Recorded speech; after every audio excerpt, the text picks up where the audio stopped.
এখন এই মুহূর্তে আমরা সারা বাংলাদেশে 300 আসনের প্রিপারেশন নিয়ে আমরা এগিয়ে যাচ্ছি।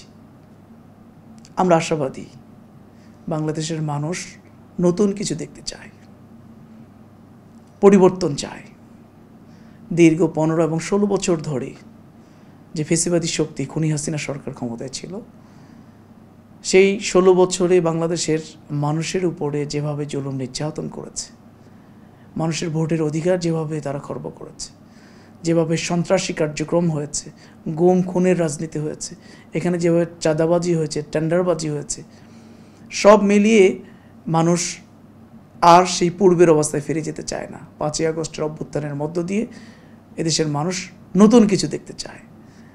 কিন্তু আনফর্চুনেটলি দীর্ঘ 16 বছর পরে এদেশের ছাত্র জনতার গণ অভ্যুত্থানের মধ্য দিয়ে যে ফেসিবাদ মুক্ত একটি বাংলাদেশের মানুষের কাছে উপহার দিল, সেই জায়গাও আমরা কিন্তু দেখতে পেয়েছি যে দীর্ঘ 16 বছরের কিছু চিত্র আবার কিন্তু আমাদেরকে দেখতে হচ্ছে, দেশের মানুষকে দেখতে হচ্ছে। কারা করছেন এটা মিডিয়ার কর্মীরা খুব ভালো করে জানেন, এদেশের জনগণ খুব ভালো করে জানেন, মানুষ এটা খুব ভালোভাবে মূল্যায়ন করছে। যার কারণে 5ই আগস্টের পরে মানুষের মধ্যে এখন এটি নির্দিষ্ট কোনো জায়গা না, বরঞ্চ সারা বাংলাদেশের মানুষের মধ্যে এখন একটাই কথা যে আমরা নতুন কিছু দেখতে চাই, আমরা পরিবর্তন চাই। সেই পরিবর্তনটা জামাত ইসলামীকে নিয়েই তারা স্বপ্ন দেখে যে সব দেখা শেষ, এবার জামাত ইসলামের বাংলাদেশ। যার কারণে আমরা আশাবাদী এবার জনগণের সমর্থন নিয়ে ইনশাআল্লাহ আমরা হয়তোবা রাষ্ট্র ক্ষমতায় যাওয়ার স্বপ্ন দেখছি। তো আমরা দীর্ঘ 16 বছর অনেক জুলুম নির্যাতন আমাদের উপর হয়েছে। এই 16 বছরে আমাদের শত জুলুম নির্যাতনের পরেও আমরা একদিনের জন্য থেমে থাকিনি। প্রথম সারির আমাদের 10 জন দায়িত্বশীলকে, শীর্ষ সারির 10 জনকে তারা শহীদ করে ফেলেছে। এর মধ্যে 5 জনকে হল ফাঁসির কাস্টে নিয়ে গিয়ে তারা শহীদ করেছে, আর বাকিদেরকে কাউকে মেডিকেল কিলিংয়ের মধ্য দিয়ে হত্যা করেছে, শহীদ করেছে, কাউকে জেলখানার ভিতরেই শহীদ করে ফেলেছে। এই প্রথম সারির 10 জন নেতৃবৃন্দকে হারিয়েও কখনো আমরা আমাদের সংগঠন দুর্বল হয় নাই, বরঞ্চ আমরা আমাদের নেতৃবৃন্দকে হারানোর শোককে শক্তিতে পরিণত করে আমরা ফেসিবাদী সরকারের বিরুদ্ধে তীব্র গণ আন্দোলন গড়ে তুলেছিলাম।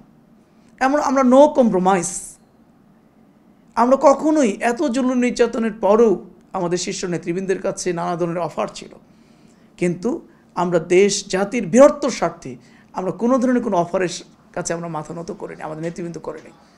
তারা আনকম্প্রোমাইজের ভিত্তিতে তারা এগিয়ে গেছে দেশের কল্যাণে, দেশের মানুষের কল্যাণে।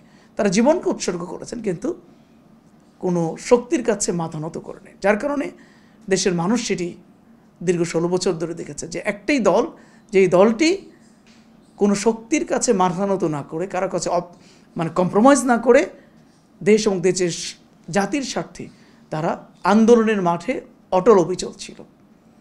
এর মাঝে আপনারা জানেন যে 5ই আগস্টের যে গণ অভ্যুত্থান, সেই গণ অভ্যুত্থানে এদেশের মানুষ খুব ভালোভাবে বুঝতে পেরেছে এই অভ্যুত্থানের পিছনে কারা শক্তি জুগিয়েছে, কারা লজিস্টিক সাপোর্ট দিয়েছে, কারা ফুল ম্যানপাওয়ার সাপোর্ট দিয়ে আন্দোলনকে বেগবান করিয়েছে। এটা দেশের মানুষের কাছে স্পষ্ট, কেউ স্বীকার করুক আর না করুক, এদেশের ছাত্র জনতার কাছে খুব স্পষ্ট যে জামাত ইসলামী এই গণ আন্দোলনকে চূড়ান্ত বিজয়ের দ্বারপ্রান্তে নিয়ে যাওয়ার জন্য সর্বাত্মকভাবে যে সহযোগিতা করেছে জামাত ইসলামী, তাদের সর্বশক্তি নিয়োগ করেছে প্ল্যানিংয়ের ক্ষেত্রে, কর্মসূচি গ্রহণের ক্ষেত্রে এবং ম্যানপাওয়ার দিয়ে এই আন্দোলনকে বেগবান করার ক্ষেত্রে জামাত। আলহামদুলিল্লাহ একটা পর্যায়ে আমরা বিজয় অর্জন করেছি, দেশের মানুষ বিজয় অর্জন করেছে। এই অর্জনের পরে দেশের মানুষের সিম্প্যাথি, ভালোবাসা এবং আস্থা বিশ্বাস জামাতের উপরে আরও বেড়ে গিয়েছে। একদিকে 16 বছর আমরা আন্দোলন সংগ্রামে মাঠে ছিলাম, আমরা কোনো দুর্বল হইনি। আমাদের 16 বছরে আমাদের কোনো অফিস ছিল না, কোনো অফিস আমাদেরকে যেতে দেওয়া হয় না, আমাদের সব অফিসগুলো বন্ধ করে দেওয়া হয়েছিল। কিন্তু আমাদের হয়তো তারা অফিস বন্ধ করেছে, আমরা প্রত্যেকটি বাসাবাড়িকে অফিসে পরিণত করেছিলাম। আমরা আমাদের বাসাগুলোকে অফিসে পরিণত করে আমরা আমাদের সাংগঠনিক কার্যক্রমকে এগিয়ে নিয়ে গেছি। তো আপনার অভ্যুত্থানের দেশের মানুষ মনে করে যে জামাত ইসলামী 16 বছর আন্দোলন সংগ্রাম করেছে, জুলুম নির্যাতন সহ্য করেছে এবং সর্বশেষ জুলাই আগস্টের অভ্যুত্থানে জামাত এবং ছাত্র শিবিরের একটা গুরুত্বপূর্ণ ভূমিকার কারণেই আমরা ফেসিবাদ মুক্ত বাংলাদেশ পেয়েছি। যার কারণে জামাতের প্রতি মানুষের সিম্প্যাথিটা, ভালোবাসাটা, আস্থা বিষয় আফটার অভ্যুত্থান এটা খুব সিগনিফিকেন্ট। আফটার অভ্যুত্থান এই আন্দোলনের জন্য যারা জীবন দিল, যাদের রক্তের বিনিময়ে আমরা ফেসিবাদ মুক্ত একটি বাংলাদেশ পেলাম, জামাত ইসলামী একদম পরের দিন থেকেই আমরা যারা জীবন দিয়েছিল তাদের জন্য কাজ করেছি। যারা আহত হয়েছিল, চিকিৎসা ছিল, প্রত্যেকটা হাসপাতালে ঘুরে ঘুরে আমাদের নেতৃত্বে এবং তার নির্দেশে প্রত্যেকটা হাসপাতালে গিয়ে আমরা আহতদের ট্রিটমেন্টের ব্যবস্থা করেছি। সংশ্লিষ্ট কর্তৃপক্ষকে ট্রিটমেন্ট করার, ভালো ট্রিটমেন্ট দেওয়ার জন্য আমরা নির্দেশনা দিয়েছি এবং আমাদের আর্থিক সাপোর্ট দিয়ে এই ট্রিটমেন্ট কার্যক্রমকে সুন্দরভাবে পরিচালনা করার জন্য আমরা আপ্রাণ চেষ্টা করেছি। আমরাই সর্বপ্রথম শহীদদের তালিকা আমরাই সর্বপ্রথম করেছি এবং প্রত্যেক শহীদ ফ্যামিলির জন্য একটা আর্থিক অনুদান দিয়ে এই শহীদ ফ্যামিলিগুলোর পাশে দাঁড়িয়েছি। আমরা এখন পর্যন্ত শহীদ ফ্যামিলির আজকের যে দাবি, আজকে আহত পঙ্গুত্ববরণকারী ভাই বোনদের যে দাবি, যে যারা তাদেরকে হত্যা করলো, তাদের সন্তানদেরকে হত্যা করলো, যারা আমাদের ভাই বোনদেরকে হত্যা করলো, যারা আমাদের ভাই বোনদেরকে পঙ্গু করে ফেললো, তাদের বিচার না হওয়া পর্যন্ত এদেশের মানুষ নির্বাচন দেখতে চায় না। তো আমরাও তাদেরকে আশ্বস্ত করেছি যে আমরাও এই দাবির সাথে একমত। আসলেই যাদের রক্তের বিনিময়ে, যাদের জীবনের বিনিময়ে আমরা একটা নতুন বাংলাদেশ পেলাম, ফেসিবাদ মুক্ত বাংলাদেশ পেলাম, তাদের এই জীবন দেওয়ার, যারা জীবন নিল, যারা হত্যা করলো, যারা গণহত্যা চালালো, তাদের দৃশ্যমান একটা বিচার না হওয়ার আগেই আমরা একটা নির্বাচনে গেলে এদেশের মানুষ কিন্তু সেটা খুব ভালো চোখে দেখছে না। শহীদ ফ্যামিলিগুলো ভালো চোখে দেখছে না, আহত পঙ্গুত্ববরণকারী ফ্যামিলিগুলো ভালোভাবে নিচ্ছে না। যার কারণে আমরাও বলেছি যে আসলে বিচার প্রক্রিয়াটা একটা দৃশ্যমান পর্যায়ে যেতে হবে। হ্যাঁ, শেষ হবে না, এটা চলমান প্রক্রিয়া, কিন্তু একটা দৃশ্যমান জায়গায় যেতে হবে। এর পাশাপাশি এদেশের মানুষ একটা খুব ভালোভাবে ফিল করে এটা সংস্কার।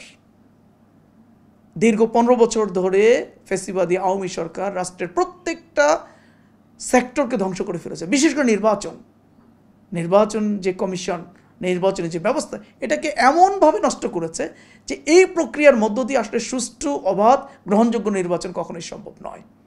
এই জন্য আমাদের পক্ষ থেকে খুব স্পষ্ট দাবি দেওয়া আছে, আমাদের আমিরে জামাতের পক্ষ থেকে, দলের পক্ষ থেকে স্পষ্ট দাবি দেওয়া আছে যে ন্যূনতম যেই সংস্কারগুলো না হলে পরে একটা সুন্দর, অবাধ এবং গ্রহণযোগ্য নির্বাচন হবে, সেই ধরনের সংস্কার হলে তারপর নির্বাচন হলে এটা দেশের মানুষ গ্রহণ করবে। এই জন্য আমরা বলেছি প্রয়োজনীয় সংস্কার শেষে নির্বাচন। এটা যদি 6 মাসের ভিতরে যে এই সংস্কারটা শেষ করে ফেলে, ওকে, 6 মাসের ভিতরে নির্বাচন হবে। আমাদের আমিরে জামাতে যে বিষয়টি আসছে যে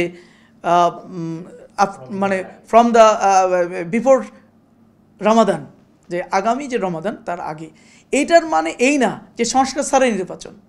তিনি একই সাথে মানে প্যারালাল বলেছেন, একই সাথে আমাদের নির্বাচনের প্রস্তুতি নিতে হবে, অপরদিকে আমাদের সংস্কারগুলো হতে হবে। সংস্কার, নির্বাচনের প্রক্রিয়া একই সাথে চলবে, যেন রমজানের পূর্বেই নির্বাচনের জন্য যে সংস্কারটা প্রয়োজন সেই সংস্কারটা যেন শেষ করে মানুষের জন্য একটা গ্রহণযোগ্য একটা নির্বাচন যেন উপহার দেওয়া যায়, সেই ধরনের পরিবেশ তৈরি করার জন্য আমরা বলেছি।